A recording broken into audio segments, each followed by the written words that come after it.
And good afternoon to everybody watching on our digital platforms. I'm Russ Lewis here in the KHOU newsroom.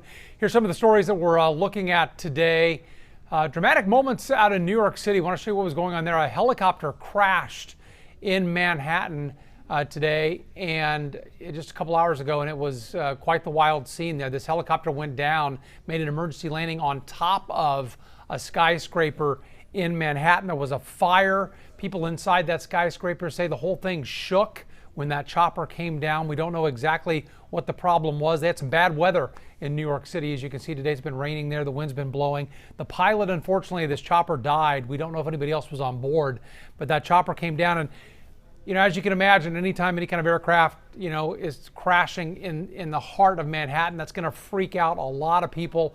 And that's exactly what happened there. The governor was on scene, Governor Cuomo, pretty quickly after this happened to reassure everybody it was, you know, not any kind of terrorism situation, just an aircraft that had some trouble and came down on that building. Nobody inside the building hurt, but again, the pilot did die in that crash. The fire was pretty quickly put out, and as far as we know, no damage to the skyscraper itself other than there on the roof where that chopper went down. Let's bring it back to Houston here. We had a couple of chases involving police here, and we'll tell you about this one from southeast Houston. Happened a little while ago, 30 to 40 minutes. You see that pickup there taking off up to 100 miles an hour at one point there as it sped down the freeway. This was on the Gulf Freeway. Eventually, that's where it ended anyway, on the feeder road of the Gulf Freeway near Broadway, so that'd be not far from Hobby Airport, right? So you can see the pickup there gets trapped behind an 18-wheeler and some other traffic,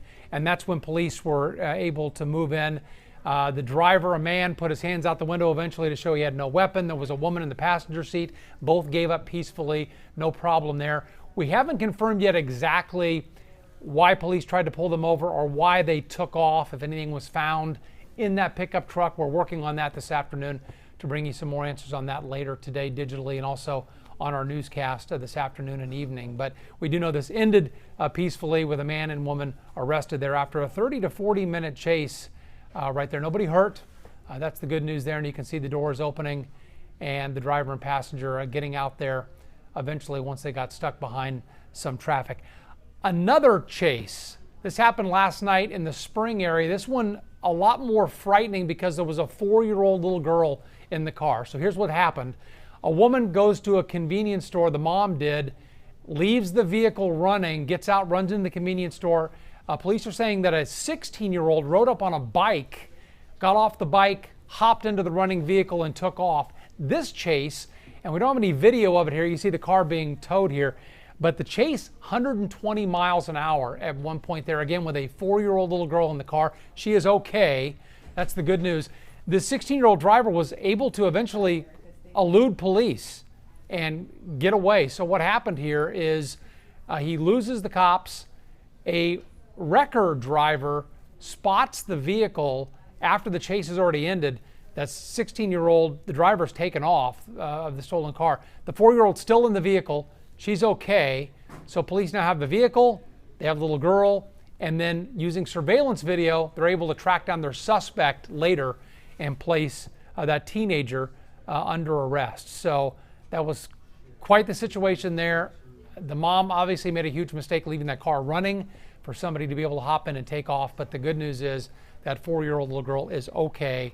No worse for the wear, even though that could have ended the wrong way, obviously, with that teenager speeding off at 120 miles an hour, trying to get away from police. All right, let's get to the weather now. And the big news in the weather department today is a cool down. We have to call it, I think, Erica, a Houston cool down because it's not much, but any kind of relief at this point is welcome, isn't it?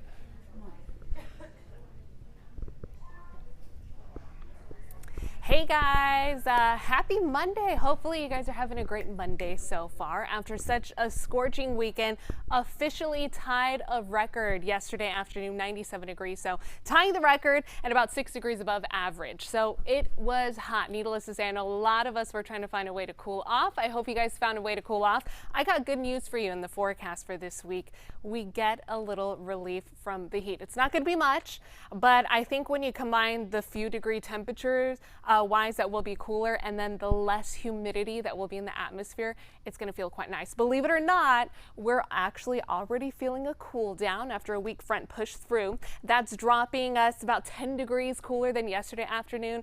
Right now out in Columbus, areas around Houston, about 3 degrees cooler. So again, I know it's not much, but by the next 24 to 48 hours, we're really going to feel more comfortable because of the fact that drier dew points will be hanging around. So here's a look at the winds. The winds are going to be the reason why we can think a little relief from the extreme heat we had this past weekend. A dry northerly wind in place, a little breezy at times, anywhere from 5 to about 15 miles an hour. But again, notice the sky cam a bit shaky. So again, gusts could be up to 20 miles an hour throughout the rest of this afternoon.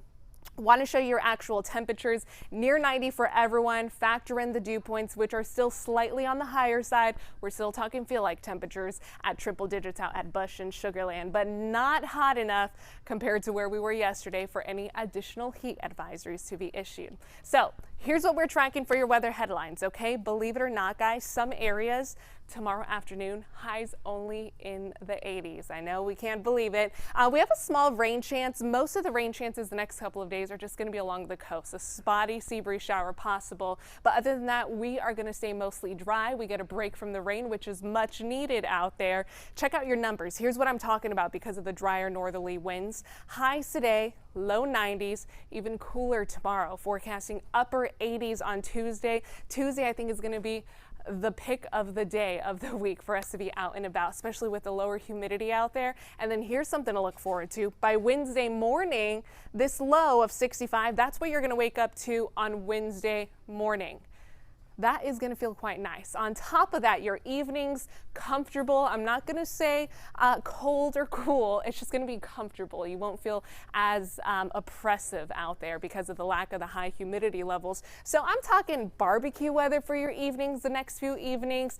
The mornings, you'll want to hang out and drink your cup of coffee outside. That's how nice it's going to be. But obviously, with the dry weather in place, check out your allergy index for today. Grass is back on the high side. Weeds are back on the high side, especially with the north wind. That's going to help spark up our allergy concerns. So that's going to be something we have to battle with if you're out and about. As far as what we can expect for your UV index forecast, UV index forecast is going to be on the high side. Sorry, my graphics kind of froze here. This computer is being a little bit on the slow side. Just want to remind you guys that with your one moment here. All right, just want to remind you guys, with the abundant amount of sunshine out there, it's that time of the year where our UV index is extremely high. So we're expecting it to be at 10 today. Expect that for the majority of the week, as a matter of fact. That is very high. You want to lather on that sunscreen. You want to protect yourself from the sun any way you can. Sunglasses, baseball cap. If you want to wear a long sleeve shirt, go for it. Maybe stick to a lighter color, white, a light tan type of color, something that reflects the sun. The darker shaded colors that attracts the sun. It's what we call the albedo effect. So again, light, loose color clothing, especially if you want to go with a long sleeve shirt to protect yourself from the sun. Here's a look at those spotty showers that are possible. I think most of us will stay dry, but we can't rule out a coastal spotty storm. That's going to be the case throughout tomorrow also. But again, most of us will stay dry because of the lack of moisture. Any rain that actually tries to fall, it will likely be in the form of just virga. So virga is when there's a cloud that's trying to precipitate, but then it just kind of evaporates in the atmosphere. That's probably what we'll be seeing out in the skies. All right, check on the tropics. Officially in hurricane season. Good news. Nothing that concerns us at the moment. No disturbances that have the possibility of developing into a cyclone. So good news there, but now that we're in the midst of hurricane season, we'll give you updates. Make sure we're all staying safe and prepared. Quick look at the 7-day forecast, guys. Here we are. Lovely week ahead after such a hot weekend. Tuesday is what I'm looking forward to tomorrow. We're really normally not looking forward to Tuesday, right? But highs in the upper 80s, I'll take it. Still near 90 degrees on Wednesday, and then check out 2 days in the row with overnight lows in the 60s. So enjoy it while you can, guys, because we're back to average temperatures by this weekend. Lots of sunshine in the forecast. All right, Russ, I'm going to send things back to you. All right, Erica, thank you very much. Erica's back with Reka and Jason on the TV side today at 4 o'clock with all the news that's going on. Before we go here, Quick shout out to Angelina. I want to say hello. She's watching from Scotland right now on Facebook. So Angelina, you get the award for the long distance viewer of the day. Is there a prize for that? No? No prize? Okay, sorry. You get a shout out though from here in the KHOU newsroom. So thanks everybody for watching on our digital platforms. Of course, this is where we break in first when anything happens that you need to know about. So keep it here digitally, and we'll see you on the TV side as well later today. I'm Russ Lewis. Have a great afternoon. We'll see you soon.